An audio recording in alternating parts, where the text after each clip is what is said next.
ದೇವರು ಪ್ರೀತಿಸುವ ಪ್ರೀತಿಯ ಬಿಗ್ ಜೆ ಟಿ ವಿ ಪ್ರಿಯ ವೀಕ್ಷಕರಿಗೆ ನಮ್ಮ ಕರ್ತನಾದ ಯೇಸು ಕ್ರಿಸ್ತನ ಹೆಸರಿನಲ್ಲಿ ನಿಮ್ಮನ್ನು ವಂದಿಸಿ ಸ್ವಾಗತ ಬಯಸ್ತಿದ್ದೇವೆ. ಬನ್ನಿರಿ, ದೇವರ ವಾಕ್ಯವನ್ನು ಇಂದು ನಾವು ಒಟ್ಟಾಗಿ ಅಧ್ಯಯನ ಮಾಡಿಕೊಳ್ಳೋಣ. ದೇವರ ವಾಕ್ಯವನ್ನು ಯಾಕೆ ಅಧ್ಯಯನ ಮಾಡಿಕೊಳ್ಬೇಕು? ದೇವರ ವಾಕ್ಯವನ್ನು ಯಾಕೆ ಅಧ್ಯಯನ ಮಾಡಿಕೊಳ್ಬೇಕು ಎಂಬುದಕ್ಕೆ ಒಂದು ಕಾರಣ ಕೊಡಬಯಸ್ತೇನೆ. 2ನೇ ಅಧ್ಯಾಯದ 16ನೇ ವಚನ ಈ ರೀತಿಯಾಗಿದೆ. 1 Corinthians chapter 2 verse 16. ನಮಗೆ ದೇವರ ಮನಸ್ಸು ದೇವರ ವಾಕ್ಯದಿಂದ ದೊರೆಯುತ್ತದೆ. ಹೌದು, ನಮಗೆ ಕ್ರಿಸ್ತನ ಮನಸ್ಸು ಇದೆ, ದೇವರಾತ್ಮನಿಂದ ನಾವು ಹೊಂದಿದ್ದೇವೆ. ಆದರೆ ಆ ಕ್ರಿಸ್ತನ ಮನಸ್ಸನ್ನು ಆಕ್ಟಿವೇಟ್ ಮಾಡುವಂಥದ್ದು ಅಥವಾ ಕಾರ್ಯಸಾಧಕ ಮಾಡುವಂಥದ್ದು ದೇವರ ವಾಕ್ಯ. ದೇವರ ವಾಕ್ಯವನ್ನೇ ನಾವು ಕೇಳಿಸ್ಕೊಂಡು ಧ್ಯಾನಿಸ್ತಾ ಓದುತ್ತಾ ಅಧ್ಯಯನ ಮಾಡ್ತಾ ಇರುವಾಗ ದೇವರ ಮನಸ್ಸು ನಮ್ಮಲ್ಲಿ ಕಾರ್ಯರೂಪವಾಗಿ ಕಂಡು ಬರ್ತದೆ. ಆವಾಗ ಏನಾಗ್ತದೆ? ದೇವರಂಗೆ ಯೋಚನೆ ಮಾಡ್ತೇವೆ, ದೇವರ ಹಾಗೆ ಮಾತಾಡ್ತೇವೆ, ದೇವರ ಹಾಗೆ ತೀರ್ಮಾನ ತಗೊಳ್ತೇವೆ. ಪ್ರಾರ್ಥನೆ ಮಾಡುವಾಗ ದೇವರ ಚಿತ್ತಕ್ಕೆ ಅನುಸಾರವಾದಂಥ ಕಾರ್ಯಗಳನ್ನೇ ಪ್ರಾರ್ಥನೆಯಲ್ಲಿ ಉಪಯೋಗಿಸ್ತೇವೆ. ಸಮಾಲೋಚನೆ ಬೇರೆಯವರು ಕೊಡುವಾಗ ಕೂಡ ದೇವರ ಮನಸ್ಸನ್ನು ವಾಕ್ಯದ ಮುಖಾಂತರವಾಗಿ ಕೊಡ್ತೇವೆ. ಆದ ಕಾರಣ ದೇವರ ವಾಕ್ಯವನ್ನು ನಾವು ದಿನಾಲೂ, ಆದಷ್ಟು ಮಟ್ಟಿಗೆ ದಿನಾಲೂ ಅದನ್ನು ಅಧ್ಯಯನ ಮಾಡಿಕೊಳ್ಬೇಕು. ಇಂದಿನ ನಮ್ಮ ಅಧ್ಯಯನ ಮಾರ್ಕನ ಬರೆದ ಸುವಾರ್ತೆ 1ನೇ ಅಧ್ಯಾಯ ಮತ್ತು 21ನೇ ವಚನದಿಂದ ಕೊನೆಯವರೆಗೆ, ಅಂದರೆ 45 ವಚನಗಳವರೆಗೆ ನಾವು ನೋಡಿಕೊಳ್ಳಲಿಕ್ಕಿದ್ದೇವೆ. ಮಾರ್ಕನ ಬರೆದ ಸುವಾರ್ತೆ 1ನೇ ಅಧ್ಯಾಯ ಮತ್ತು 21ರಿಂದ ಕಡೆ ವಚನದವರೆಗೆ 2ನೇ ಭಾಗವಾಗಿ ಇದನ್ನು ವಿಭಾಗಿಸಿ ಅಧ್ಯಯನ ಮಾಡಿಕೊಳ್ತಿದ್ದೇವೆ. ಈ ಒಂದು 2ನೇ ಭಾಗಕ್ಕೆ ಒಂದು ಹೆಸರು ಈ ರೀತಿಯಾಗಿ ನಾವು ಕೊಡೋಣ. ಶಿರೋನಾಮೆ ಏನಂದರೆ ನಮ್ಮ ಅಧ್ಯಯನಕ್ಕೆ ಕ್ರಿಸ್ತನ ಸೇವೆಗಳ ಅಥವಾ ಕ್ರಿಸ್ತನ 16 ಸೇವೆಗಳು, 16 ಮಿನಿಸ್ಟ್ರೀಸ್ ಆಫ್ ಕ್ರೈಸ್ಟ್, ಕ್ರಿಸ್ತನ 16 ಸೇವೆಗಳು ಅಂತ ಹೇಳ್ಬಿಟ್ಟು. ಆದ ಕಾರಣ ನಾವು ಈಗ ಈ 16 ಸೇವೆಗಳನ್ನು ನಾವು ಒಂದೊಂದಾಗಿ ನೋಡಿಕೊಳ್ಳುವಾಗ ದೇವರಾತ್ಮನು ತಾನೇ ನನಗೂ ನಮಗೂ ನೆರವಾಗಿ ತನ್ನ ನಾಮವನ್ನು ಘನಪಡಿಸಿಕೊಳ್ಳಲಿ. ಬನ್ನಿರಿ, ಮಾರ್ಕ 1:21ರಿಂದ 45 ವಚನಗಳು, ಕ್ರಿಸ್ತನ 16 ಸೇವೆಗಳು, 16 ಮಿನಿಸ್ಟ್ರೀಸ್ ಆಫ್ ಕ್ರೈಸ್ಟ್. ಮೊದಲನೇದಾಗಿ 21ನೇ ವಚನದಲ್ಲಿ ನೋಡುವಾಗ, ಸಬ್ಬತ್ ದಿನದಂದು ಯೇಸು ಸ್ವಾಮಿಯವರು ಬೋಧಿಸತೊಡಗಿದರು. Teaching ministry. ಮೊದಲನೇದಾಗಿ ಕ್ರಿಸ್ತನ ಸೇವೆ ಅದು ಬೋಧಿಸುವ ಸೇವೆಯಾಗಿತ್ತು. ಯಾರೋ ಒಬ್ಬರು ನನಗೆ ಒಂದು ಪ್ರಶ್ನೆ ಕೇಳಿದರು, ಅದಕ್ಕೆ ಭಾಳ ಕಾಲದಿಂದ ಉತ್ತರ ಸಿಗಲಿಲ್ಲ. ಆನಂತರ ಹೇಗೋ ನನಗೆ ಉತ್ತರ ಸಿಕ್ತು. ಅದೇನೆಂದರೆ, ಪ್ರಸಂಗಕ್ಕೂ ಬೋಧನೆಗೂ ಏನು ವ್ಯತ್ಯಾಸ? What's the difference between preaching and teaching? ಕೆಲವು ವ್ಯತ್ಯಾಸಗಳಿರ್ಬೋದು, ಆದರೆ ಸರಳವಾಗಿ ನನಗೆ ಗೊತ್ತಿರುವಂಥ ಒಂದು ವ್ಯತ್ಯಾಸ ಏನೆಂದರೆ, ಪ್ರಸಂಗ ಬಂದು ಜನರಿಗೆ ಏನೋ ಮಾಡಬೇಕೆಂದು ಹೇಳುವಂಥದ್ದೇ ಪ್ರಸಂಗ. Telling people to do something. ಇದನ್ನು ಮಾಡಿರಿ, ಪ್ರಾರ್ಥನೆ ಮಾಡಿರಿ, ಸೇವೆ ಮಾಡಿರಿ, ಬೈಬಲ್ ಓದ್ರಿ ಎಂಬುದಾಗಿ ಹೇಳುವಂಥದ್ದು ಪ್ರಸಂಗ. ಆದರೆ ಟೀಚಿಂಗ್, ಬೋಧನೆ ಏನಂದರೆ telling people how to do that something. ಹೇಗೆ ಅದನ್ನು ಮಾಡಬೇಕು, ಹೇಗೆ ಪ್ರಾರ್ಥನೆ ಮಾಡಬೇಕು, ಹೇಗೆ ಬೈಬಲ್ ಓದಬೇಕು, ಹೇಗೆ ಸೇವೆ ಮಾಡಬೇಕೆಂಬುದಾಗಿ ಹೇಗೆ ಅನ್ನುವಂಥದ್ದನ್ನು ಹೇಳುವುದೇ ಬೋಧನೆ, ಟೀಚಿಂಗ್. ಸರಿ, ಎರಡನೇದಾಗಿ ಕ್ರಿಸ್ತನ ಸೇವೆಯ ಅಥವಾ ಕ್ರಿಸ್ತನ 16 ಸೇವೆಗಳನ್ನು ನಾವು ನೋಡಿಕೊಳ್ತಾ ಇದ್ದೇವೆ. ಮಾರ್ಕನ ಬರೆದ ಸುವಾರ್ತೆ 1ನೇ ಅಧ್ಯಾಯ 21ರಿಂದ ಇರುವಂಥ ವಾಕ್ಯ ಭಾಗದಲ್ಲಿ 21ನೇ ವಚನದಲ್ಲಿ ಬೋಧನೆಯ ಸೇವೆ ಮತ್ತು ಎರಡನೇ ಒಂದು ಸೇವೆ ಬಂದು 22ನೇ ವಚನದಲ್ಲಿ ಇದೆ. ಅದೇನೆಂದರೆ ಅಧಿಕಾರದ ಸೇವೆ. ಬರೇ ಬೋಧನೆಯನ್ನು ಹೇಳ್ಕೊಂಡಿರ್ಬೋದು, ಆದರೆ ಆತ್ಮಿಕ ಅಧಿಕಾರ, ಸ್ಪಿರಿಚುವಲ್ ಅಥಾರಿಟಿ, ಈ ಆತ್ಮಿಕ ಅಧಿಕಾರ ಅಂದ ತಕ್ಷಣ ನನಗೆ ವಾಚ್ಮನ್ ನೀ ಎಂಬ ಮಹಾ ಭಕ್ತರು ಬರೆದಂಥ ಒಂದು ಪುಸ್ತಕ ನೆನಪಿಗೆ ಬರ್ತಿದೆ. ಭಾಳ ದಪ್ಪ ಪುಸ್ತಕ, ಭಾಳ ಪ್ರಯೋಜನ ಆಯಿತು ನನಗೆ ಆ ಒಂದು ಪುಸ್ತಕ. ಅದರಲ್ಲಿ ಸ್ಪಿರಿಚುವಲ್ ಅಥಾರಿಟಿ ಬೈ ವಾಚ್ಮನ್ ನೀ ಎಂಬಂಥ ಆ ಪುಸ್ತಕ, ಅದರಲ್ಲಿ ಯಾವ ರೀತಿಯಾಗಿ ಅಧಿಕಾರವನ್ನು ಉಪಯೋಗಿಸುವಂಥದ್ದು ಎಂಬುದರ ವಿಷಯದಲ್ಲಿ ಬಹಳ ಬಹಳ ಸ್ಪಷ್ಟವಾಗಿ ಬರೆದಿರುವಂಥ ಪುಸ್ತಕ. ಇಲ್ಲಿ ಕೂಡ ಕ್ರಿಸ್ತನ ಸೇವೆ ಅಧಿಕಾರ, ಆತ್ಮಿಕ ಅಧಿಕಾರವನ್ನು ಒಳಗೊಂಡಂಥ ಸೇವೆ. ಮೂರನೇದಾಗಿ ಅಂದ ಹಾಗೆ ಕ್ರಿಸ್ತನ 16 ಸೇವೆಗಳನ್ನು ನಾವು ನೋಡ್ಕೊಳ್ತಾ ಇದ್ದೇವೆ. ಮಾರ್ಕ 1:21ರಿಂದ ಮೂರನೇ ಸೇವೆ ಏನಂತ ಹೇಳಿದರೆ 24ನೇ ವಚನದಲ್ಲಿ ನಾಶ ಮಾಡುವ ಸೇವೆ. ನಾಶ ಮಾಡುವ ಸೇವೆ ಇದೆ ಅಂಥ ಸೇವೆ ಇದು, ನಾಶ ಮಾಡುವ ಸೇವೆ ಎಂಬುದಾಗಿ ನಾವು ಯೋಚನೆ ಮಾಡಿಕೊಳ್ಬಹುದು. ಆದರೆ ಮಾರ್ಕ 1:24ನೇ ವಚನದಲ್ಲಿ ನಜರೇತಿನ ಯೇಸುವೇ, ನಮ್ಮನ್ನು ನಾಶ ಮಾಡುವುದಕ್ಕಾಗಿ ಬಂದಿರುವೆಯೋ ಎಂಬುದಾಗಿ ದುರಾತ್ಮಗಳು ಹೇಳುವಾಗ ಇದನ್ನೇ ಯೋಹಾನನು 1ನೇ ಯೋಹಾನ 3ನೇ ಅಧ್ಯಾಯ 8ನೇ ವಚನದಲ್ಲಿ ಕ್ರಿಸ್ತನು ಬಂದದ್ದು ಸೈತಾನ ಕಾರ್ಯಗಳನ್ನು ಲಯ ಮಾಡುವುದಕ್ಕಾಗಿ, ನಾಶ ಮಾಡುವುದಕ್ಕಾಗಿ ಎಂಬುದಾಗಿ. ಅದು ಕೂಡ ಒಂದು ಸೇವೆನೇ. ಯಾಕಂತ ಹೇಳಿದರೆ ಅಶುದ್ಧಾತ್ಮ ಏನಂತ ಹೇಳ್ತದೆ, ನೀನು ದೇವರಿಂದ ಬಂದ ಅಥವಾ ದೇವರ ಪರಿಶುದ್ಧನು. ಅಶುದ್ಧಾತ್ಮ ಪರಿಶುದ್ಧ ಆತ್ಮವನ್ನು ವಿವೇಚಿಸುವಂಥದ್ದು, ಗ್ರಹಿಸುವಂಥದ್ದು, ಕಾಣುವಂಥದ್ದಾಗಿದೆ. ಅದೇ ರೀತಿಯಾಗಿ ಪವಿತ್ರ ಆತ್ಮ ಇರುವಂಥ ವ್ಯಕ್ತಿ ಅಶುದ್ಧ ಆತ್ಮ ಇತರರಲ್ಲಿ ಇರುವಂಥದ್ದನ್ನು ವಿವೇಚಿಸಬಲ್ಲನು. 25ನೇ ವಚನದಲ್ಲಿ ಗದರಿಸುವ ಸೇವೆ. ಕ್ರಿಸ್ತನ 16 ಸೇವೆಗಳಲ್ಲಿ ಮೊದಲನೇದು ಬೋಧನೆ ಸೇವೆ, ಅಧಿಕಾರದ ಸೇವೆ, ನಾಶ ಮಾಡುವ ಸೇವೆ. ಅದೇ ಸಂದರ್ಭದಲ್ಲಿ ಗದರಿಸುವ ಸೇವೆ. ಮಾರ್ಕ 1:25ನೇ ವಚನದಲ್ಲಿ ಸುಮ್ಮನಿರು, ಅವನನ್ನು ಬಿಟ್ಟು ಹೊರಗೆ ಬಾ ಎಂಬುದಾಗಿ ದುರಾತ್ಮನಿಗೆ ನಮ್ಮ ಕರ್ತನಾದ ಯೇಸು ಗದರಿಸುವುದನ್ನು ನಾವು ನೋಡ್ತೇವೆ, ನಾವು ಓದ್ತೇವೆ. ಆದ ಕಾರಣ ಆ ಗದರಿಸುವ ಸೇವೆ ಭಾಳ ಪ್ರಾಮುಖ್ಯವಾದಂಥ ಸೇವೆ. ಮತ್ತು ಅನಂತರ 5ನೇದಾಗಿ ನಾವು ಇನ್ನು ಕೆಲವು ಸೇವೆಗಳು ನೋಡಿಕೊಳ್ಳೋಣ. ಕ್ರಿಸ್ತನ ಸೇವೆಗಳಲ್ಲಿ 5ನೇ ಸೇವೆ ಏನಂತ ಹೇಳಿದರೆ ನವೀನತೆಯ ಸೇವೆ. ಯಾಕಂತೇಳಿದ್ರೆ 27ನೇ ವಚನದಲ್ಲಿ ಜನರು ಆತನ ಬೋಧನೆಯನ್ನು ಕೇಳಿಬಿಟ್ಟು ಅಧಿಕಾರ ಸಹಿತವಾದ ಹೊಸ ಬೋಧನೆ ಇದು ಏನು ಅಂತ ಹೇಳ್ತಾರೆ. ಹೌದು, ಒಂದು ರೀತಿಯಿಂದ ಕ್ರಿಸ್ತನ ಸಾರುವಿಕೆ, ಹೊಸತನ ಇರುವಂಥ ಒಂದು ಸೇವೆಯಾಗಿತ್ತು. ನೀವು ಈ ರೀತಿಯಾಗಿ ಕೇಳಿದಿರಿ, ಆದರೆ ನಾನು ನಿಮಗೆ ಹೇಳ್ತೇನೆ.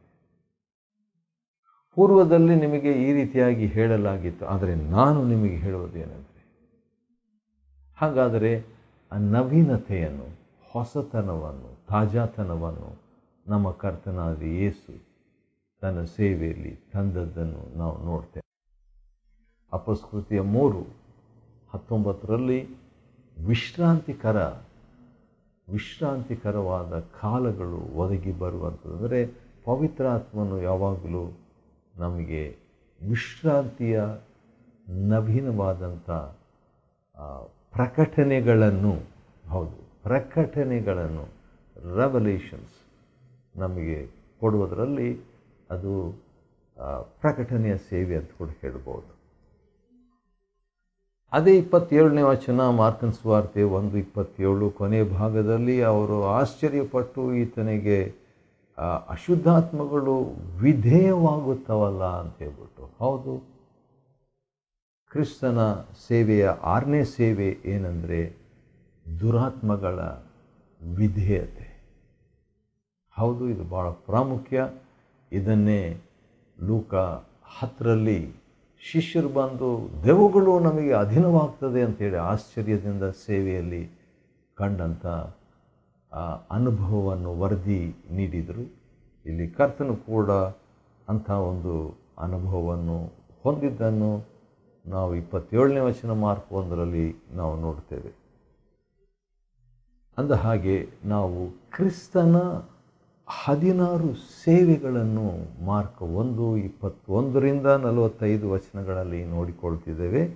ಈಗ 6 ಮುಗಿತು, ಇನ್ನೂ ಒಂದು 10 ಸೇವೆಗಳನ್ನು ನಾವು ನೋಡಲಿಕ್ಕಿದೆ. ಬೇಗ ನಾವು ಹೋಗಬೇಕಾಗ್ತದೆ, ನಾವು ಸಾಗಬೇಕಾಗ್ತದೆ. 31ನೇ ವಚನ ನಾನೇನು ಹೇಳ್ತೀನಿ, ಕೈ ಹಿಡಿದೆಬ್ಬಿಸುವ ಸೇವೆ. ಯಾಕಂದರೆ 31ನೇ ವಚನದಲ್ಲಿ ಯೇಸು ಬಂದು ಕೈ ಹಿಡಿದು ಎಬ್ಬಿಸಿದ್ದನ್ನು ನಾವು ನೋಡ್ತೇವೆ.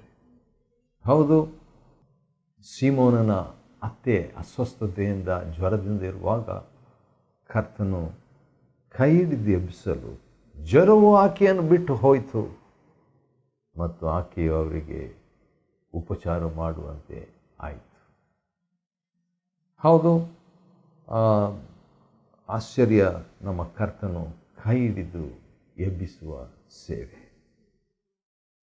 34ನೇ ವಚನ ಮಾರ್ಕ್ 1:34ರಲ್ಲಿ ನಾವು ನೋಡುವಾಗ ಯೇಸು ವಿವಿಧ ರೋಗಗಳಿಗೆ ಒಳಗಾದ ಅನೇಕರನ್ನು ಗುಣಪಡಿಸಿದ್ರ ಬಗ್ಗೆ ನಾವು ಓದಿಕೊಳ್ತೇವೆ. ಆದ ಕಾರಣ ಇದನ್ನು ಸ್ವಸ್ಥತೆಯ ಸೇವೆ ಅಂತ ಹೇಳ್ಬೋದು. ಸ್ವಸ್ಥತೆಯ ಸೇವೆ ಎಂಬುದಾಗಿ ನಾನು ಕರೆಯುತ್ತೇನೆ. 16 ಕ್ರಿಸ್ತನ ಸೇವೆಗಳಲ್ಲಿ ಸ್ವಸ್ಥತೆಯ ಸೇವೆ ಕೂಡ ಬಹು ಪ್ರಾಮುಖ್ಯವಾದಂಥ ಒಂದು ಸೇವೆ. ಈ ರೀತಿಯಾಗಿ ಆತನ ಸ್ವಸ್ಥತೆಯನ್ನು ಪಡ್ಕೊಂಡಂಥ ನಾವುಗಳು, ಹೌದು, ಕರ್ತನನ್ನು ವಾಸಿ ಮಾಡಿದ್ದಾನೆ. ಮರಣಾಂತಿಕವಾದಂಥ ರೋಗದಲ್ಲಿ ಇದ್ದರೂ, ಬಿದ್ದಿದ್ದರೂ, ತಲುಪಿದ್ದರೂ ಆತನ ಆಶ್ಚರ್ಯ ರೀತಿಯಿಂದ ಮುಟ್ಟಿ ಸ್ವಸ್ಥ ಸಂಪೂರ್ಣವಾಗಿ ಮಾಡಿದ್ದಾನೆ ಅಂತ ಹೇಳ್ಬಿಟ್ಟು ಸಾಕ್ಷಿ ಕೊಡಬಲ್ಲೆವು. ಮತ್ತು ಅದೇ ಸಂದರ್ಭದಲ್ಲಿ ದೆವ್ವಗಳನ್ನು ಓಡಿಸುವ ಸೇವೆ ಕೂಡ ಆತನ ಸೇವೆಯಾಗಿತ್ತು. 34ನೇ ವಚನ ಮಾರ್ಕನ ಬರೆದ ಸುವಾರ್ತೆ 1ನೇ ಅಧ್ಯಾಯದಲ್ಲಿ ದೆವ್ವ ಓಡಿಸುವ ಸೇವೆ. ಈ ಸೇವೆಯನ್ನು ನಂಬುವ ಪ್ರತಿಯೊಬ್ಬೊಬ್ಬರಿಗೆ, ಇನ್ನೊಂದು ಸಾರಿ ಹೇಳ್ತೇನೆ, ಯೇಸು ಕರ್ತನನ್ನು ನಂಬುವ ಪ್ರತಿ ಒಬ್ಬೊಬ್ಬರಿಗೂ ಆತನು ಕೊಡುವ ಆತನಾಗಿದ್ದೇನೆ. ಮಾರ್ಕನ್ ಬರೆದ ಸುವಾರ್ತೆ 16ನೇ ಅಧ್ಯಾಯ 16ನೇ ವಚನ. ಹೌದು, ಮಾರ್ಕ 16 ವಚನ 17, 18 ವಚನಗಳಲ್ಲಿ ಆ ಒಂದು ಅದ್ಭುತ ಸೇವೆ, ನಂಬಿದವರಿಂದ ಈ ಸೂಚನೆಗಳು, ಈ ಸೂಚಕ ಕಾರ್ಯಗಳು ಆಗ್ತವೆ ಎಂಬುದಾಗಿ ಹೇಳುವಾಗ ನಂಬಿದವರಿಗೆಲ್ಲ ಆ ಒಂದು ಸೇವೆಯನ್ನು ಸ್ವಲ್ಪ ಮಟ್ಟಿಗೆ ಕೊಡುವ ಆತನಾಗಿದ್ದಾನೆ. 10ನೇ ಸೇವೆ ಏನಂತೇಳಿದರೆ, ದೆವ್ವಗಳು ತಾನು ಯಾರಂತ ಹೇಳ್ಬಿಟ್ಟು ತಿಳಿದಿದ್ದರಿಂದ ಅವುಗಳು ಮಾತಾಡಲಿಕ್ಕೆ ಯೇಸು ಸ್ವಾಮಿ ಅನುಮತಿಸಲಿಲ್ಲ ಅಂತೆ. ಅದು ಕೂಡ ಒಂದು ಸೇವೆ. ಏನದು? ಜಾಹೀರಾತಿಲ್ಲದ ಸೇವೆ, ಮಿನಿಸ್ಟ್ರಿ ಆಫ್ ನೋ ಅಡ್ವರ್ಟೈಸ್ಮೆಂಟ್. ಇದು ಯೇಸು ಕರ್ತನ ಆ ದಿವಸಗಳಲ್ಲಿ ಮಾಡಿದಂಥ ಒಂದು ಹಂತ ಅಥವಾ ತೀರ್ಮಾನ. ಆದ ಕಾರಣ ಆತನ ಸೇವೆ ಬಹಳ ಪ್ರಶಾಂತವಾಗಿ, ಒಂದು ಜಾಹೀರಾತಿಲ್ಲದೆ ಅದು ದೆವ್ವಗಳಿಂದ ಜಾಹೀರಾತು ಆತನಿಗೆ ಬೇಕಾಗಿಲ್ಲ ಎಂಬುದಾಗಿ ನಾವು ನೋಡ್ತೇವೆ. ಮತ್ತು 35ನೇ ವಚನದಲ್ಲಿ ನೋಡುವಾಗ ಇನ್ನೊಂದು ಸೇವೆಯನ್ನು, ಕರ್ತನ ಸೇವೆಯನ್ನು ನಾವು ನೋಡ್ತೇವೆ. ಮಾರ್ಕ 1:35 ಆತನು ಇನ್ನೂ ಕತ್ತಲಿರುವಾಗ ಎದ್ದು ಏಕಾಂತವಾಗಿ ಹೊರಟು ಹೋಗಿ ಅರಣ್ಯಕ್ಕೆ ಪ್ರಾರ್ಥನೆ ಮಾಡ್ತಾ ಇದ್ದಾನೆ. ಪ್ರಾರ್ಥನೆಯ ಸೇವೆ. ಅನಂತರ 38ನೇ ವಚನದಲ್ಲಿ ಜನರು ಅಥವಾ ಶಿಷ್ಯರು ಬಂದು ಆತನನ್ನು ಸಂಧಿಸಿದಾಗ, ನಾನು ಸುವಾರ್ತೆಯನ್ನು ಬೇರೆ ಕಡೆಗಳಲ್ಲಿ ಕೂಡ ಸಾರಬೇಕೆಂಬುದಾಗಿ ಹೇಳುತ್ತೆ. ಔಟ್ರೀಚ್ ಮಿನಿಸ್ಟ್ರಿ, ಸುವಾರ್ತೆ ಸಾರುವ ಸೇವೆ. ಮತ್ತು 41ನೇ ವಚನ, ಮಾರ್ಕನ ಬರೆದ ಸುವಾರ್ತೆ 1:41 ಇನ್ನೊಂದು ಕರ್ತನ ಸೇವೆಯನ್ನು ನಾವು ನೋಡ್ಕೊಳ್ತೇವೆ. ಅದೇನಂತ ಹೇಳಿದರೆ, ಯೇಸು ಕನಿಕರದ ಸೇವೆ, ದ ಮಿನಿಸ್ಟ್ರಿ ಆಫ್ ಕಂಪ್ಯಾಷನ್. ಹೌದು, ದೇವರ ಸೇವಕರಾದಂಥ DGS ದಿನಕರ ನಾಯನವರು ಅಥವಾ ಅನು ಜೇಕಬ್ ಎಂಬ ದೇವರ ಸೇವಕರು, ಇಂಥವರೆಲ್ಲ ಈ ಕನಿಕರಕ್ಕೆ ಆದ್ಯತೆಯನ್ನು ಕೊಟ್ಟು ಸೇವೆಯನ್ನು ಮಾಡ್ತಾ ಇದ್ದಾರೆ. ಇದನ್ನು ಮೊಟ್ಟ ಮೊದಲನೇದಾಗಿ ನಮ್ಮ ಕರ್ತನಾದ ಯೇಸುವಿನ ಜೀವನದಲ್ಲಿ ನಾವು ನೋಡ್ತೇವೆ. ಹೌದು, ಕನಿಕರದಿಂದ ಅದ್ಭುತ ಕಾರ್ಯವಾಗಿ ಕುಷ್ಠರೋಗಿಗೆ ಸ್ವಸ್ಥತೆ ಲಭ್ಯವಾಯಿತು. ಅನಂತರ 41ನೇ ವಚನ, ನಿನಗೆ ಮನಸ್ಸಿದ್ದರೆ ನನ್ನನ್ನು ಶುದ್ಧ ಮಾಡಬಲ್ಲೆ ಅಂತ ಹೇಳಿದ್ದಕ್ಕೆ 41ನೇ ವಚನದಲ್ಲಿ ನನಗೆ ಮನಸ್ಸಿದೆ, I am willing. It was a willing ministry. ಸಿದ್ಧ ಮನಸ್ಸಿನ ಸೇವೆ ಆಗಿತ್ತು ನಮ್ಮ ಕರ್ತನಾದ ಯೇಸುವಿನ ಸೇವೆ. ವಿಲ್ಲಿಂಗ್ ಮಿನಿಸ್ಟ್ರಿ, ಮನಸ್ಸಿರುವ ಸೇವೆ. ಮತ್ತು 43ನೇ ವಚನದಲ್ಲಿ ನಾವು ನೋಡುವಾಗ ಇನ್ನೊಂದು ಸಾರಿ ನಾವು ನೋಡ್ತೇವೆ, ಮೋಶೆ ಆಜ್ಞಾಪಿಸಿದ್ದನ್ನು ಶುದ್ಧತ್ವಕ್ಕಾಗಿ ಸಮರ್ಪಿಸು ಅಂತ ಹೇಳ್ಬಿಟ್ಟು. ಹಾಗಾದರೆ ಆ ದೇವರ ಆಜ್ಞೆ, ಮೋಶೆ ಹೇಳಿದ ಪ್ರಕಾರ ನಡೀರಿ. ಶುದ್ಧಾಚಾರದ ಬಗ್ಗೆ, ಶುದ್ಧತ್ವಕ್ಕಾಗಿ ಆಜ್ಞಾಪಿಸಿದ್ದನ್ನು ಸಮರ್ಪಿಸು. ಅದಕ್ಕೆ ವಿರುದ್ಧವಾಗಲಿಲ್ಲ ಈ ಸ್ವಾಮಿ. ಆದ ಕಾರಣ ಇದು ವಾಕ್ಯ